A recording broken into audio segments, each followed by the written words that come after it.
first I want to thank Mistress Clarissa for explaining to me what freedom to connect really means. I'm here to talk today. You know, I've actually rewrote my whole presentation this morning because of yesterday. Because when I was listening to yesterday's presentations, they were all kind of about how these big moneyed interests were really shaping how the internet is working and what people can do on the internet. And it was really depressing, you know, because it's so hard to be effective when you've got that much money and power arrayed against you. But then I thought, you know, I have some success stories largely due to my work as general counsel and later as a consulting lawyer for Wikipedia. And so I thought I would talk about those. I had always planned to talk about the roots of the Wikipedia Blackout, which were really about fighting SOPA and PIPA. And it's one way, and it's a way in which, in some small way, I get to honor the memory of Aaron Swartz. But I can tell a story that maybe some of you haven't fully heard, which is how the roots of the Wikipedia Blackout in opposition to SOPA and PIPA came about. Now, maybe you don't know, I don't know what you know about Wikipedia. A lot of people think it makes a lot of money, but really compared to the commercial websites, it doesn't. It's a top 10 website, but it's the only one that is non-commercial. It's the only one, when I first came on board in 2007, it was a top 10 website then, top 10 in the world, by the way, not just in the USA. And we had 7 staff members, including me. It was amazing. I mean, we had a lot of volunteers all around the world, but only 7 paid staff. And now, of course, the staff has grown to more than 100, maybe more than 120. I can't ever keep track anymore. But the thing is, we knew we had something that was really valuable to the whole world, but we didn't have a whole lot of resources to protect it. Because the money, even then, came from donors and pledge drives, and even then we were asking for a lot less money just to keep the servers running. And of course, Wikipedia content is free. You know, there's no commercial interest in obtaining Wikipedia content or providing it. And it's not free just as in free beer, as Richard Stallman would say, but it is free as in free beer. So if you like free beer, you will like free content on Wikipedia, certainly. But it's also free as in free speech in the same sense that Richard Stallman often cites it. But the main thing, and it's really important to understand this, is it's also free in the sense of a free culture, a free democratic form of governance, because the content decisions are made by editors who are active in shaping the website, shaping the content, even shaping operational aspects of the website. They shape the content, they do the governance. Wikimedia Foundation keeps the lights on and collects money and tries to make sure that the site is available to people around the world in as many languages as possible. So because of Wikipedia's unique status as an enterprise run by a nonprofit, it's particularly vulnerable. You know why? Because it's so popular. It turns out that there are people all around the world who are unhappy with stuff that Wikipedia says. Maybe it's about them, maybe it's about their religion, maybe it's about sex, but whatever it is, or maybe it's about violence or politics, but whatever it is, there are people who see the popular site Wikipedia and say, well, that's a great target for us to bring a lawsuit. And you know, unlike Google or Yahoo or Bing or any other top 10 website, Wikipedia does not have the hugest litigation defense budget in the world. It doesn't. I mean, for a long time, we had only volunteer lawyers, and then when I came on staff, we had 1 lawyer, which was me. And believe me, I can't litigate that many cases. I can't even litigate a fraction of those cases. Different jurisdictions, making it even more complicated, besides the sheer numbers, that the different jurisdictions around the world have different laws. They're all inconsistent. There's no way that you can be in compliance with every jurisdiction that Wikipedia can be read in. So how do you minimize exposure? Well, I did a bunch of stuff when I was general counsel, and I advised on a lot of stuff when I left as general counsel.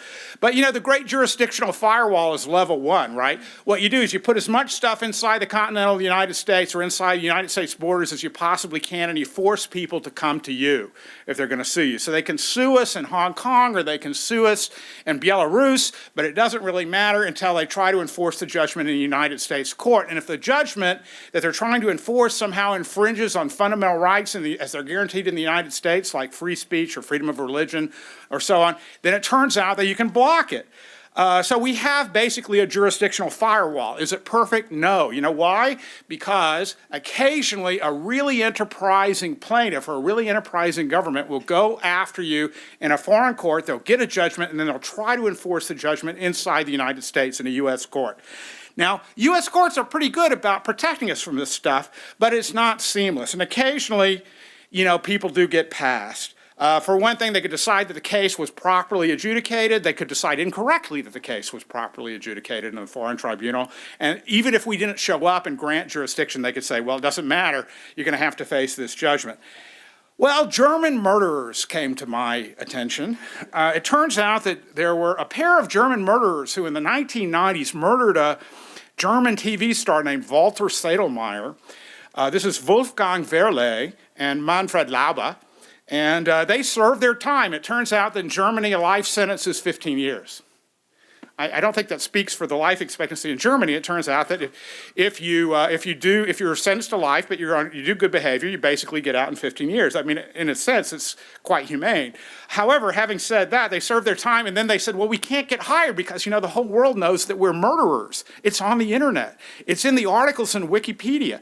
And so what they did is they sued in every available jurisdiction to try to get Wikipedia to change its content and to remove their names. So they could have an article about the murder, but they remove their names. The German Wikipedians, remember Wikipedia content is done by the editors. The German Wikipedians removed their names in the German Wikipedia, but dissenting German Wikipedians went to the English language Wikipedia and added their names in. So we got sued for the English language Wikipedia article about the murder of Walter Sedlmayr. And so what do you do when you have no money? Well, here's what I did. You know, I just looked at this result. I said, you know, they're suing us. You know, it's not so much that we can't win this case. We can probably win it. But what happens with the next 100 cases? We can't afford to win all those. So what I did is we knew that any defense would be likely successful, but we knew it would be expensive to defend. So what we did is we got it into the New York Times. And this was the special thing that I did with the New York Times is when I gave the papers, I said, you know, this is a really interesting case because you have German murderers trying to erase history. And it turns out that I have a tick about German murderers trying to erase history. It's like a hot button for me. Okay, so that was the joke that I was going to do in this one. So anyway, what we did is we got into the Times, and the New York Times carefully reproduced their names. So the next time, so they were. The funny thing is that their lawyers were a husband and wife team, Herr Dr. Stopp, S-T-O-P-P, and his wife, Frau Stopp. So they were Stopp und Stopp. So we got a cease and desist from Stopp and Stopp. But eventually we beat them. It turns out that if you have plaintiffs inside the United States, the jurisdictional firewall doesn't help you, but maybe publicity does. The FBI threatened to sue Wikipedia because we had the FBI seal, which they said was against a federal statute. I read the statute. It was clearly misread by the FBI. In fact, they were careful to remove the language that made it clear that it didn't apply to us whenever they cited the letter in their correspondence to us. I know it seems strange that the FBI lies sometimes, but sometimes they do. What's the low-cost fix? Again, we did press coverage, but here's the deal. The FBI can sue me forever inside the United States. You know, they have a lot of money. They're not even responsible for having to meet budget requirements for suing me. So how do we stop them? Well, I wrote a letter that was really responsive to the legal issues, but I made the point, and I declared this all up and down the line with Wikipedia's executive hierarchy. I said, I have to make it funny. And so I wrote a funny letter, or a deliberately snarky letter, that also was correct on the law, and then I gave it to the New York Times, and it got reproduced in 160 newspapers around the world. All the cost was my time writing a funny letter, and those of you who've seen me online know that I can be snarky from time to time. So I wrote a kind of a snarky letter, and I got letters from law students for the next year saying, I read your letter, that was such a great letter, I didn't know lawyering could be so much fun. But what do you do when you're not dealing with a case, when you're dealing with bad laws? Well, publicity is helpful, but it's not enough. We had publicity about SOPA and PIPA. It wasn't quite enough. on the ground lobbying. You need that. That's a necessary, but not necessarily a sufficient condition for stopping a bad law. What are the alternatives? Well, we know that the activist community inside DC was working really hard to stop SOPA and PIPA and to stop COICA, which came before it, and they weren't really getting traction, so that by fall of 2011, it seemed like a done deal that SOPA and PIPA were going to pass. And this is the point where people like me and Aaron Swartz said, we got to do something. And what are we going to do? Well, you know, I had been suggesting blackouts for different language groups in Wikipedia for some time. So once with the German murderers, and by the way, the German Wikipedians said, no, we can never have a blackout, that would be bad. So the German Wikipedians didn't like a blackout, but the French Wikipedians were dying to, apparently the French like to go on strike. Who knew? So we were almost going to do it in France, but it turned out the Italians did it first, so the Italians went on strike. They blacked out the Italian Wikipedia with our support, and they stopped a law that was going to be for the advantage of a particular prime minister who shall not be named, except his last name begins with a B. It turns out that we stopped that law in Italy, but we had a test case for the Wikipedia blackout. Now, here's the thing. If the traditional processes in Washington are failing you, you have to do something dramatic that gets everybody's attention, and that just like the FBI case, it makes the people on the other side look bad. So what we did was we knew that if we compromised, if we got an exemption for things like Wikipedia, that wouldn't be good enough because Wikipedia links to the rest of the web. And if you have websites all over the place being shut down on the basis of these very bad process based on the bad process prescribed in SOPA and PIPA, then if they were blocked or shut down, it would mean that even websites that were immune itself from liability in themselves would still not function as well. The internet as we knew it would be broken. There were people who were ahead of Wikipedia on this. Reddit was ahead of us. Boing Boing was ahead of us. But all the time, people like me and other people were saying internally to Wikipedia, we got to black out. We got to black out in response to SOPA and PIPA. So I want to say who deserves credit? Aaron Swartz deserves credit because he certainly led the Reddit blackout and started preaching blackouts to other people. Cory Doctorow picked up that theme and decided to black out Boing Boing. And Jimmy Wales, who knows them both, said, yes, we absolutely have to do it in Wikipedia. And so one of the things I did as a consulting attorney for Wikipedia was lay the legal groundwork so that we could do it and get away with it. So people who also deserve credit, Sue Gardner, who is executive director, who still is executive director of the Wikimedia Foundation, and Jeff Brigham, who's general counsel, they deserve credit. We're coming to the end. I hope we're watching our time. But we're coming to the end. The most important thing is that the Wikipedians themselves, the people who were personally, individually, on a volunteer basis engaged, were the people who united behind. We didn't decide to do this at the top. We put it out there and they voted to do it because we knew that we couldn't do it. We couldn't order them to do it. That would be more top-down authority that would be antithetical to the democratic nature of Wikipedia culture. But when they agreed to do it, we supported them.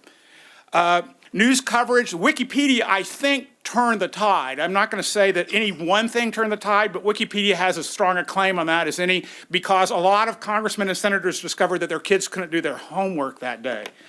SOPA and PIPA, they backed off of SOPA and PIPA, and basically SOPA and PIPA died and they haven't been revived. The implications, so this is really important.